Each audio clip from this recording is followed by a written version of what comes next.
Hello student, welcome to coherent English classes. मैं हूं आपका इंस्ट्रक्टर मोहम्मद ज़ियाउल्लाह कमर। आप देख रहे हैं हमारे YouTube channel coherent English classes. और आज इस वीडियो के अंदर हम लोग डिस्कस करने जा रहे हैं बिहार स्कूल एग्जामिनेशन बोर्ड के 11th की किताब रेनबो पार्ट 1 के chapter number 5 the scientific point of views, जिसे JBS हर्डल ने लिखा था। आज इस वीडियो के अंदर the scientific point of views जो एस्से है जिसे हम लोग पढ़ते हैं बिहार स्कूल एग्जामिनेशन बोर्ड के 11th के अंदर, उसका पैराग्राफ नंबर 8 से लेकर पैराग्राफ नंबर 12 तक का हम लोग पहले लाइन बाय लाइन ट्रांसलेट करेंगे, इसको एक्सप्लेन करेंगे और साथ में इसके वर्ड मीनिंग को देखने की कोशिश करेंगे। तो आइए बिना समय गवाए हुए स्टार्ट करते हैं। Paragraph number 8। These results are quite typical of those obtained when our action is guided either by raw emotion of the political dogma rather than scientific thought। ये परिणाम काफ़ी हद तक उन्हीं परिस्थितियों की तरह है जिनमें हमारे कार्य वैज्ञानिक सोच के बजाय राजनीतिक हठ धर्मिता की जो कच्ची भावना है उससे निर्देशित होती है। यानी यहाँ पे लेखक ये कहते हैं कि हम लोग जो है, हमारी जो सोच है वो अभी तक जो है राजनीतिक जो विचारधारा है उससे प्रभावित होती है। हम लोग राजनीतिक विचारधारा से अलग नहीं हो पा रहे हैं। हम लोग क्या कर रहे हैं कि साइंटिफिक जो टेम्परमेंट होती है, जैसे हमारे संविधान के अंदर भी है कि हमें साइंटिफिक टेम्परमेंट का मतलब कि हमें साइंस के हिसाब से हमें सोचना चाहिए, हम अपना विचार रखना चाहिए। लेकिन हम लोग क्या करते हैं कि हमारी जो सोच होती है वो राजनीतिक हठधर्मिता जो होती है, यानी कि राजनीतिक से प्रेरित होती है। The main biological effect of American civil war, अमरीकी गृह युद्ध के जो मुख्य जैविक प्रभाव थे, was to raise the Negroes death rate and lower their birth rate so enormously that, यानी जो सिविल वॉर हुआ था अमेरिका के अंदर, आप जानते ही हैं कि गोरे और काले, जो वहाँ के जो वाइट अमेरिकन है और जो निग्रो अमेरिकन है यानी जो काले अमेरिकन है, उनके बीच में सिविल वॉर हुआ था। और ये सिविल वॉर का जो मेन मकसद क्या था? मेन मकसद ये था कि जो निग्रोज़ हैं, जो काले लोग हैं, जो निग्रोज़ हैं, उनके डेथ रेट यानी उनकी मृत्यु दर को क्या करना है? रेज करना है, बढ़ा देना है। एंड लोअर, और छोटा कम कर देना है क्या चीज़? बर्थ रेट को। यानी कि जो सफ़ेद लोग थे, जो वाइट कलर के, वाइट स्किन वाले जो अमेरिकन थे, उन्होंने जो सिविल वॉर की जो लड़ाई लड़ी, इसलिए लड़ी कि जो निग्रो हैं, जो काले लोग हैं, उनकी मृत्यु को बढ़ा दें, मतलब कि उनको मारा काटा जाए और उसकी जो बर्थ रेट है उसको जो है क्या किया जाए? कम किया जाए। एनॉर्मसली का मतलब, एनॉर्मस का मतलब होता है बहुत बड़ा, बहुत अधिक, बहुत विशाल, उसको कहते हैं। एनॉर्मसली मतलब बड़े पैमाने पर। एनॉर्मसली का मतलब क्या होता है? बड़े पैमाने पर जो काले लोग हैं उसको मारा जाए और उसकी जो जन्म दर है उसको कम किया जाए। It was only between 1910 to 1920, यानी 1910 से 1920 के बीच में, बस 1910 और 1920 यानी कि 10 साल के अंदर, that the number of Negroes in United state, और निग्रोज जो थे यानी काले लोग जो थे, उनकी जो नंबर है, मतलब उनकी जो संख्या है, उनकी जो जनसंख्या है इन यूनाइटेड स्टेट के अंदर, increase as much as it had done in decade before the civil war. यानी कि इससे क्या हुआ? इससे दूसरा जो प्रभाव ये पड़ा कि जो काले लोग हैं उसकी संख्या जो इंक्रीज़ हो गई, बहुत ज़्यादा बढ़ गई। अमरीकी जो गोरे लोग थे उन्होंने काले लोगों को सिविल वॉर क्यों स्टार्ट किया? ताकि जो है काले लोगों की संख्या को कम किया जा सके, उसको जो है सो ख़त्म किया जा सके, उसकी जो मृत्यु दर है यानी उसे मारा जाए ज़्यादा, और उसकी जो पैदाइश हो यानी जन्म दर हो वो कम हो जाए। लेकिन क्या हुआ कि सिर्फ 10 साल के अंदर, 1910 से लेकर 1920 के अंदर क्या हुआ? निग्रो यानी कि जो काले लोग थे उसकी जनसंख्या में कोई कमी नहीं आई। उसकी जनसंख्या जो थी 10 साल के अंदर उतनी ही थी जितनी जो है पिछली बार, मतलब पिछले दशक में जितनी जनसंख्या थी उतनी ही जनसंख्या हुई। मतलब कहने का ये हुआ कि जो सिविल वॉर कराया था, जो गोरे लोग थे, जो गोरे अमरीकी थे, उसने जो सिविल वॉर जानबूझकर करवाया था ताकि निग्रो की जनसंख्या को कम किया जा सके, उसकी जनसंख्या में कोई कमी नहीं आई। लेकिन फिर एक लेखक आगे कहते हैं द नंबर ऑफ निग्रोज, यानी कि जो नंबर है, जो जनसंख्या है निग्रोज की, 10 किल्ड जो मारे गए थे सिविल वॉर के अंदर, वाज फार ग्रेटर, बहुत ही अधिक थी। मतलब सिविल जब लड़ाई हुई और इसमें जानबूझकर ये लड़ाई इसलिए लड़ी गई ताकि जो काले लोगों को टारगेट किया जाए, उसे मारा जाए। तो इसकी वजह से क्या हुआ, जो निग्रो लोग थे उसकी जो मरने का जो दर था, यानी जो लिस्ट था जो निग्रो मरे थे, वाज फार ग्रेटर, बहुत ही ज़्यादा थी than the casualty list of civil war. जो सिविल वार जो था उससे अधिक जो है निग्रो की जो जनसंख्या जो थी वो मतलब कि जो मरने वाले जो निग्रो थे वो सिविल वार में बहुत अधिक मरे। लेकिन फिर भी जो निग्रो की जनसंख्या में कोई कमी नहीं आई। क्यों नहीं आई कमी? क्योंकि देखिए, जब आप डरते हैं तो क्या होता है, डरने के बाद आपको ये होता है कि आप जो अपनी जनसंख्या को बढ़ाने की कोशिश करते हैं, और इससे क्या हुआ, जो प्रॉब्लम सॉल्व होने वाला था, निग्रो को कम करने की जो प्रॉब्लम थी, जो वाइट अमेरिकन चाहते थे, वो प्रॉब्लम सॉल्व नहीं हो पाया। If tomorrow the color population of the southern state, but not the white, were given free access to cheap whiskey and method of birth control, the number of Negroes would probably begin to fall off. लेखक आगे कहते हैं, यदि कल को दक्षिण राज्य के निग्रो आबादी को, यानी कि यहाँ पे लेखक कह रहे हैं कि जो दक्षिण राज्य में जो निग्रो की आबादी है उसको, और यहाँ पे लेखक ये भी बता रहे हैं कि श्वेत लोगों की बात यहाँ पे नहीं हो रही, यहाँ पे निग्रो की बात हो रही है कि अगर उसकी आबादी को कम करना चाहते हैं तो उन्हें क्या करना चाहिए, सस्ते विस्की और जन्म नियंत्रण के जो तरीके मुफ्त में मिलने लगे तो निग्रो की जो जनसंख्या है वो शायद कम होने लगेगी। यानी लेखक कहते हैं कि देखिए, मार काट से नहीं होता है, अगर मारिएगा फिर कल जो है उसकी पॉपुलेशन बढ़ जाएगी। लेकिन अगर आप उसकी सही में चाहते हैं कि निग्रो की जनसंख्या को कम की जाए तो उन्हें एजुकेट किए करें, उन्हें बताएं कि अगर आप 2 बच्चे से 5 बच्चे अगर पैदा करेंगे तो 5 बच्चे के लिए खाना खर्चा भी आपको जोड़ना पड़ता है, उसके एजुकेशन को भी आपको जो है टेक केयर करना पड़ता है, आपको भी परेशानी होगी आपकी ज़िंदगी में, क्योंकि आप 5 परिवार को चलाइएगा तो उसके लिए इनकम का सोर्स आपको ज़्यादा होना चाहिए। तो ये सारी चीज़ बताइए। और जो है लेखक आगे कहते हैं कि जन्म नियंत्रण के जो नियम होते हैं, बहुत सारी जो है सो विधि होती है, उस विधि का जो है फ्री ऑफ कॉस्ट में जो वाइट लोग हैं वो उसे प्रोवाइड करे, और प्रोवाइड करने के बाद क्या होगा कि उसकी जो जन्म नियंत्रण है वो रुक सकती है। I believe that there are many other political question both national and international. मेरा मानना है कि राष्ट्रीय और अंतर्राष्ट्रीय दोनों तरह के ऐसे कई राजनीतिक प्रश्न हैं whose sting would be removed by a similar consideration of biological fact, जिसके डंक को, स्टिंग का मतलब क्या होता है, डंक, तो इसके डंक को इसी तरह के जो जैविक तत्वों के विचार द्वारा हटाया जा सकता है। यानी लेखक कहते हैं कि मार काट से कुछ ना होने वाला भैया, आपको अगर सही में किसी प्रॉब्लम को सॉल्व करना है तो आपको बैठना पड़ेगा और उसके बारे में, उस प्रॉब्लम के बारे में अवेयरनेस क्रिएट करना पड़ेगा। मतलब कि आपको करना ये पड़ेगा कि उसके बारे में बताना पड़ेगा समाज को। अगर मान लीजिए कोई सरकार है और उसके अंदर कोई प्रॉब्लम फेस हो रही है तो उस प्रॉब्लम को क्या करना है, लोगों तक बताना है, ना कि उस पर जो जोर ज़बरदस्ती करके उसको जो है सो काबू करने की कोशिश करेंगे। अगर आप ही हैं, अगर आप एक स्टूडेंट हैं और आपके ऊपर आपके माता पिता जो है हम काबू करने की कोशिश करें या हर बात पे आपको जो है ताना दे या फिर हर बात पे कंट्रोल लगाम लगाने की कोशिश करें, तो आप क्या होता है, आपके अंदर एक जो है भावना पैदा होती है। वो भावना क्या होती है, आप जो है हट्ठी हो जाते हैं, और हट्ठी होने की वजह से क्या होता है कि फिर आप जो चीज़ आपके माँ बाप रोकते थे, जिसके लिए आपको प्रताड़ित करते हैं या जिसके लिए आपके माँ बाप आप पे निकेल कसते थे, आप जानबूझकर वो काम करना स्टार्ट कर देंगे। Paragraph number 9, our approach to the problem of disease is even less rational. बीमारी की समस्या के प्रति हमारा दृष्टिकोण और भी कम तर्कसंगत होता है। I am not thinking of Christian scientist और स्पिरिचुअल हीलर्स।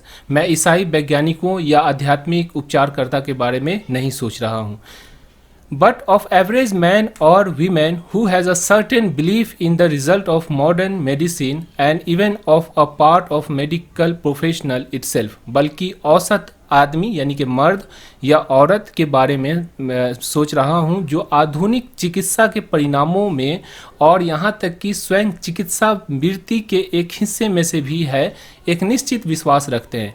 मतलब यहाँ पे इस लाइन को थोड़ा समझ लिए। इस लाइन में लेखक ये कहने की कोशिश करते हैं कि हमारी जो आम जनता है, जो पढ़े लिखे तबके हैं, वो भी कभी कभी क्या होता है कि जैसे किसी को कोई बीमारी हो गई तो हम लोग ये सोचते हैं कि ये जो बीमारी हुई है उस व्यक्ति को उसके पाप का किया धरा है, मतलब किसी देवी देवता का जो है सो प्रकोप है। इस तरह की सोच हम लोग पाल लेते हैं, लेकिन ये नहीं सोचते हैं कि यहाँ पे यानी कि इस इन्वायरमेंट के अंदर, इस वातावरण के अंदर बहुत सारे घटक होते हैं जो कि प्राकृतिक घटक होते हैं, जैसे बैक्टीरिया हो गया या फिर जो है सो वायरस हो गया, जैसे कोरोना वायरस। तो अब मान लीजिए कोरोना वायरस तो जान गए लोग कि कोरोना एक वायरस है जिसकी वजह से जो आदमी बीमार पड़ रहा है, लेकिन अचानक बताइए जो पहला व्यक्ति मरा होगा तो कहीं ना कहीं दिल में ये खौफ हुआ होगा ये व्यक्ति जो मरा है ये अपनी पाप की वजह से मरा है या फिर इसने कोई गलत काम किया था इसकी वजह से मरा है। तो ये सोच बन जाती है, यही लेखक यहाँ पर कहने की कोशिश करते हैं। यहाँ पे देखिए एक वर्ड आया रेशनल। रेशनल का मतलब होता है तर्कसंगत, और यहाँ पे डिजीज का मतलब क्या होता है, बीमारी होता है। और एक और बहुत ही अच्छा वर्ड है स्पिरिचुअल हीलर्स। स्पिरिचुअल जो बना है स्पिरिट से बना है, स्पिरिट का मतलब क्या होता है, आत्मा होता है, और जो है स्पिरिचुअल यानी आध्यात्मिक, जो कि आपकी आत्मा को जो शुद्धि करने का काम करता है उसे आध्यात्मिक कहते हैं। और हीलर, हीलर जो एक शब्द है, हीलर जो बना हुआ है हील होना। हील होना मतलब कि किसी चीज़ से शिफा पा लेना, किसी चीज़ से निजात पा लेना, उसको हील कहते हैं। और हीलर का मतलब होता है वो व्यक्ति जो किसी बीमार व्यक्ति को उसकी बीमारी छुड़ा दे या उसकी बीमारी से उसको जो छुटकारा दिला दे या उसकी शिफा कर दे, उसे हम लोग क्या कहते हैं, हीलर्स कहते हैं। तो स्पिरिचुअल हीलर का मतलब आप समझ लीजिए वो व्यक्ति जो कि झाड़ फूक से किसी आदमी की बीमारी का इलाज करता है, उसको ठीक करने की कोशिश करता है, जैसे कि ओझा हो गया या गुनी हो गया या फिर जो कोई बाबा जो होता है, तो उसको जो है हम लोग क्या कहते हैं इंग्लिश के अंदर स्पिरिचुअल हीलर्स कहते हैं। समझ में आ गया? आगे चलते हैं। Serious illness in ourselves or our friends always arouse a good deal of emotion। अपनी या अपने दोस्तों की यानी अपने जो हमारे जो आस पड़ोस के जो दोस्त हैं हमारे, उसकी गंभीर बीमारी हमेशा अच्छे खासे स्तर पे भावुक कर देती है। यानी जैसे मान लीजिए कि आपके जान पहचान या आपसे जिसको दिल लगी है, जिससे आप मोहब्बत करते हैं, उसको अगर कोई बीमारी हो जाए तो हम लोग भावुक हो जाते हैं। Now when we are emotional about a subject we feel a need to believe something about it। जब हम किसी विषय के बारे में भावुक हो जाते हैं तो हमें उसके बारे में कुछ विश्वास करने की आवश्यकता महसूस होती है, यानी हम उस पर सोचने लगते हैं। And we do not care very much whether our belief are rational. और हम इस बात की बहुत परवाह भी नहीं करते हैं कि हमारी जो मान्यता है वो तर्कसंगत है भी या नहीं। The pre Christian attitude to disease was that. बीमारी के प्रति पूर्व ईसाई रवैया ये था कि यानी कि जो अगर ईसाई धर्म के आने से पहले किसी को डिजीज हो जाता था, कोई बीमारी हो जाता था, तो वो क्या था, it was a punishment from some deity. और वो ये सोचते थे, उस जमाने के लोग ये सोचते थे कि ये जो है एक पनिशमेंट है। पनिशमेंट का मतलब क्या होता है, पनिशमेंट का मतलब होता है किसी को सजा देना। तो ये एक सजा था किसकी तरफ से, सम डाइटी। डाइटी का मतलब होता है देवी देवता, भगवान जो होता है उसको कहते हैं। तो किसी भगवान या किसी देवी देवता का जब किसी आदमी को बीमार पड़ जाता था तो लोग समझते थे इसकी पाप का जो है ये मतलब कि सिला है, इसके पाप का जो है ये परिणाम है। For a sin either of the sick person, यानी ये जो बीमारी है वो बीमारी क्यों आई है, इसको बीमारी इसलिए आई है कि ये जो इसके पाप जो है या उस आदमी का पाप है, हिज फैमिली या उसके परिवार का पाप है जो उस पर पड़ा है, या होल कम्युनिटी या पूरे समुदाय का पाप है जो इस व्यक्ति को भुगता जा रहा है। मतलब कोई बीमार पड़ जाता है तो लोग ये सोचते थे कि ये बीमारी किसी पाप की वजह से आया है। Jesus did not take the views. ईसा मसीह जो कि ईसाई धर्म के जो संस्थापक हैं, ईसा इब्ने मरियम, तो वो जो थे ईसा अलैहिस्सलाम ने ऐसा नज़रिया नहीं अपनाया। मतलब कि ईसा मसीह जो थे उनका नज़रिया ऐसा नहीं था। मतलब कि ऐसा नहीं था कि वो भी ये कहते थे कि जो बीमारी होती है वो किसी के पाप की वजह से होता है, ऐसा नज़रिया उनका नहीं था। When ask concerning a man born blind, यानी जब ईसा मसीह से, ईसा अलैहिस्सलाम से जब ये पूछा गया कि जो आदमी अंधा पैदा होता है इसका क्या रीज़न है, मतलब क्यों आदमी जो अंधा पैदा होता है, हु डिड सिन, फिर उससे पूछा गया कि किसने जो है सिन किया। सिन का मतलब होता है पाप किया। किसने पाप किया, दिस मैन, इस आदमी ने, और हिज पेरेंट्स या इस आदमी के माता पिता जो है इसने पाप किया जिसकी वजह से ये अंधा हुआ। तो ईसा मसीह क्या कहते हैं, that he was born blind, कि वो अंधा पैदा हुआ। ही रिप्लाइड, ईसा मसीह ने जो रिप्लाई किया, क्या उत्तर दिया, neither hath, hath HATH, hath का मतलब होता है HAD, हम लोग जो लिखते हैं HAD हैड, हैड का को जो पहले ज़माने में HATH हैथ कहते थे, तो neither hath this man sinned nor his parents, तो ईसा मसीह ने कहा कि ना ही इस आदमी ने कोई गुनाह किया, ना ही इसके पिताजी ने या इसकी माता ने गुनाह किया, ठीक है, but that the work of the God should be made manifest in him, बल्कि परमेश्वर के कार्य उसके अंदर प्रकट हो गए। मतलब ईसा मसीह ने यह कहा कि नेचुरल जो थिंग्स है उसकी वजह से ये आदमी जो अंधा पैदा हुआ। आपकी जब एक बच्चा पैदा होता है, किसी माँ के गोद में कोख में रहता है, तो उसके अंदर बहुत सारी केमिकल प्रोसेस होती है, और उस केमिकल प्रोसेस की वजह से वो बच्चा अंधा हो गया। ये कहा किसने, ईसा मसीह ने कहा। This is not so unlikely the attitude of scientist, यह वैज्ञानिक दृष्टिकोण से ज़्यादा विपरीत नहीं है। मतलब कि जो सोच ईसा मसीह का था वही सोच जो है आज के जो वैज्ञानिक है उसका भी है। Who regard a case of disease as manifestation of a natural law, जो बीमारी के किसी मामले को एक प्राकृतिक नियम की अभिव्यक्ति के रूप में मानता है। मतलब जो आज का साइंटिस्ट है वो भी ये नहीं समझता है कि ये जो बीमारी है वो जो है किसी देवी देवता के प्रकोप से हुआ है। उनका भी यही मानना है कि नेचुरल जो थिंग्स है, यानी जो नेचर है, खुदा ने जो प्राकृतिक बनाई है, उसके अंदर बहुत सारे ऐसे घटक होते हैं जिसकी वजह से इंसान के अंदर बीमारी आ जाती है, which can only be cure और prevented when research has revealed the working of the law of question, जिसे केवल तभी ठीक किया जा सकता है या रोका जा सकता है जब अनुसंधान उस नियम के काम करने का खुलासा करे या उसके नियम का पहचान करे। जैसे कोरोना वायरस है, तो कोरोना वायरस की वैक्सीन कैसे बनी, पहले हमने रिसर्च किया लेबोरेटरी में जाकर, और फिर उसके काम का ढंग को देखा कि ये जो वायरस है इसको कैसे तोड़ा जा सके, फिर उस पर रिसर्च पेपर पब्लिश हुआ, और उसके बाद फिर वैज्ञानिक ने क्या किया कि उसको ठीक करने की कोशिश की। Paragraph number 10, but many religious people still hold to the views which Jesus combated. Combat का मतलब क्या होता है, कम्बैट का मतलब होता है किसी चीज़ की लड़ाई लड़ना, किसी से लड़ाई लड़ना, उसे हम क्या कहते हैं, कम्बैट कहते हैं। मतलब यहाँ पे इस लाइन में लेखक ये कहते हैं कि मैनी रिलीजियस पीपल, यानी आज भी जो धार्मिक लोग हैं, चाहे आपके धर्म के हो, हमारे धर्म के हो, या किसी ईसाई धर्म के हो, वो क्या करते हैं, होल्ड करते हैं, यानी कि मानना, होल्ड करना यानी कि मानना। तो ये बिलीफ जो है कि कोई आदमी का जो बीमार होता है वो बीमार क्यों होता है, उसकी पाप की वजह से होता है।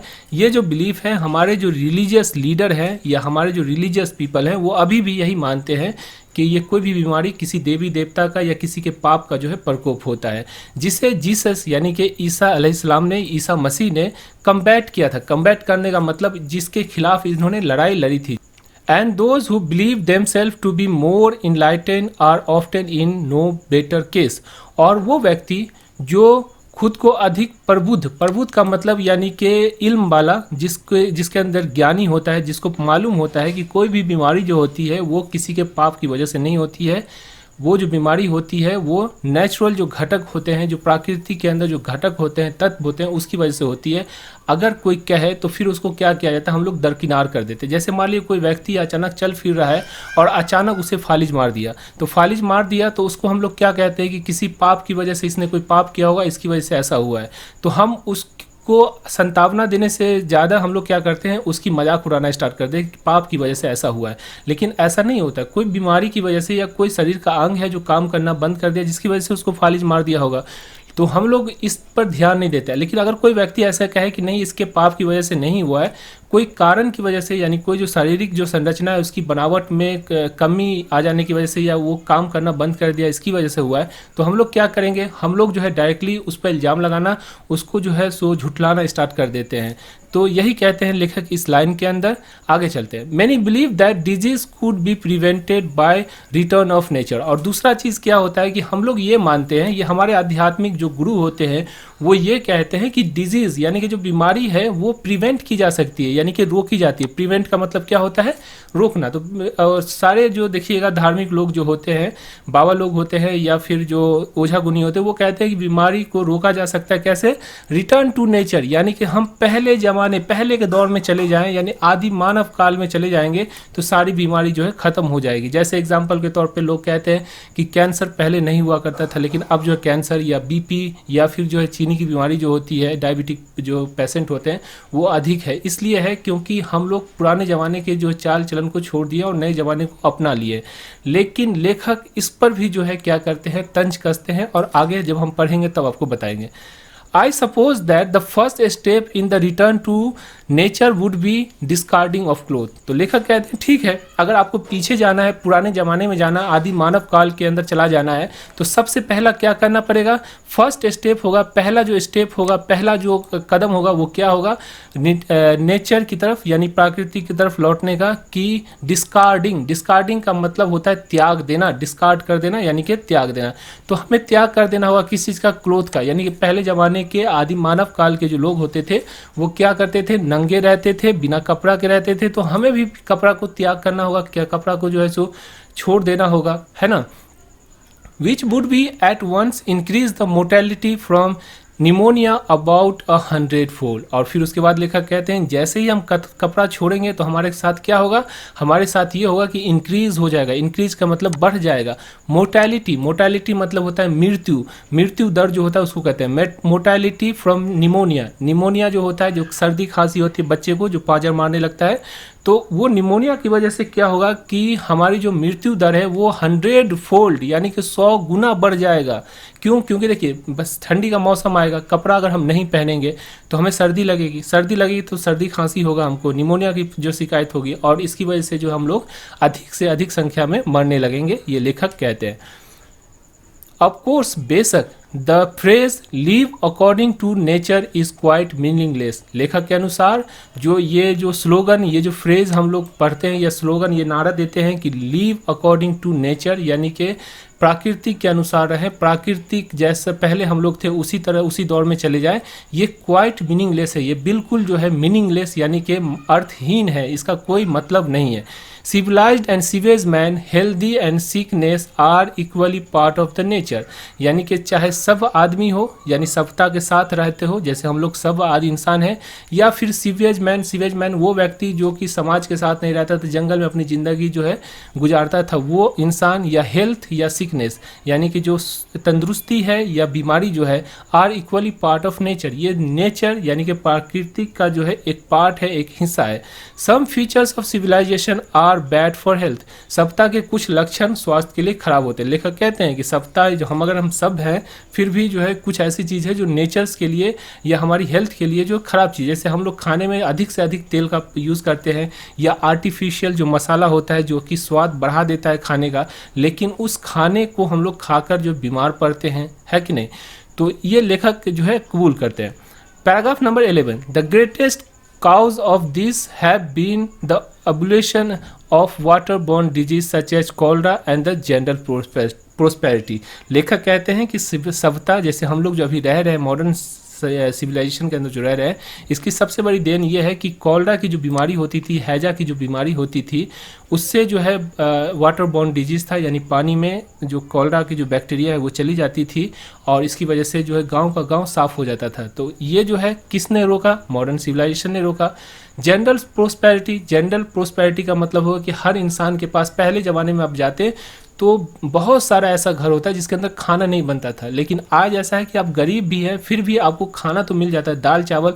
अगर नहीं है पैसा आपके पास तो सरकार आपको दे देती है। तो ये जो जनरल प्रोस्पेरिटी आई, लोगों में जो संपन्नता आया थोड़ा सा, और इस संपन्नता की वजह से क्या हुआ कि कुपोषण के जो शिकार थे वो कम होने लगे, किसके अंदर? हमारे सोसाइटी के अंदर। Which has nearly banished underfeeding as a cause of ill health. और जो थोड़ी सी जो प्रोस्पेरिटी आई, जो खाने का जो इंतज़ाम हो गया सरकार की तरफ से या अपनी तरफ से, जो हम लोग खाने का इंतज़ाम करने लगे, ये क्या किया? वैनिश कर दिया। वैनिश करने का मतलब गायब हो जाना, वैनिश का मतलब गायब हो जाना। तो इसने गायब कर दिया किसको? अंडर फीडिंग मतलब जो कुपोषण होता है उसको कहते हैं अंडर फीडिंग, यानी जितना फीड हो, जितना खाना मिलना चाहिए उससे कम जो खाना मिलता है तो कुपोषण हो गया। तो कुपोषण को जो वैनिश कर दिया, ख़त्म कर दिया as a cause of ill health, और जिसकी वजह से जो बीमारी होती थी, जो इल हेल्थ होता था, उसको जो है सो ख़त्म कर दिया। Today medical science is still advancing, आज चिकित्सा विज्ञान जो है, यानी कि जो मेडिकल साइंस है वो प्रगति ही कर रहा है, मतलब कि अभी भी प्रगति के ही स्टेज में है। But it is becoming harder and harder to apply its result in practice, लेकिन व्यवहार में इसके परिणामों को लागू करना कठिन से कठिन होता जा रहा है। मतलब कि हमारी साइंस तो तरक्की करती जा रही है, लेकिन इसको आम जनताओं के बीच में फैलाना जो है ये नहीं हो पा रहा है, जिसकी वजह से जो है हमारी समस्या जो है ज्यों की त्यों बनी हुई है। Paragraph number 12.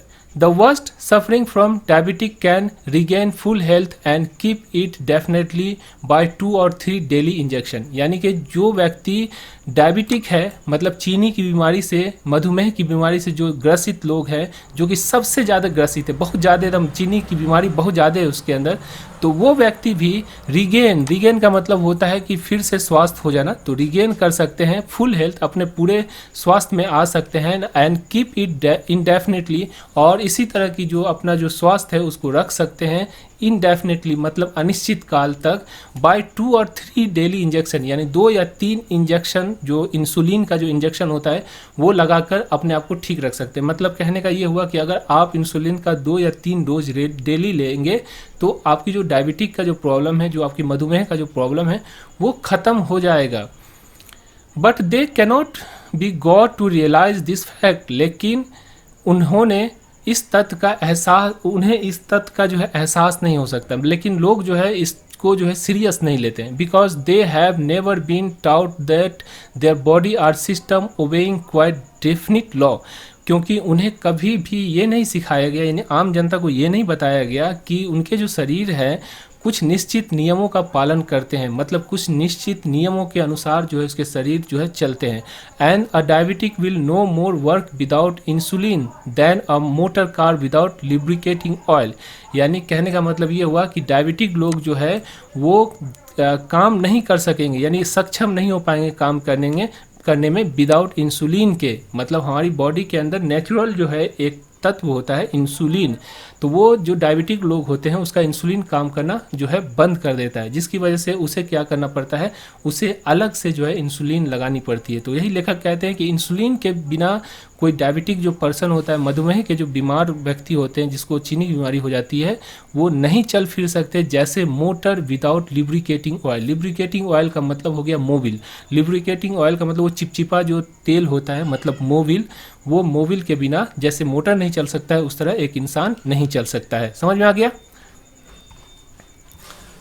A medical friend recently had to deal with 2 women brought in dying of diabetic to hospital where he worked। एक चिकित्सक मित्र को जिस अस्पताल में उन्होंने काम किया, यानी जो अस्पताल के अंदर उनके जो लेखक के दोस्त थे, एक डॉक्टर उस अस्पताल में काम कर रहे थे, वहाँ जो है हाल ही में उन्हें मधुमेह से मर रहे 2 महिलाओं के साथ काम करना पड़ा।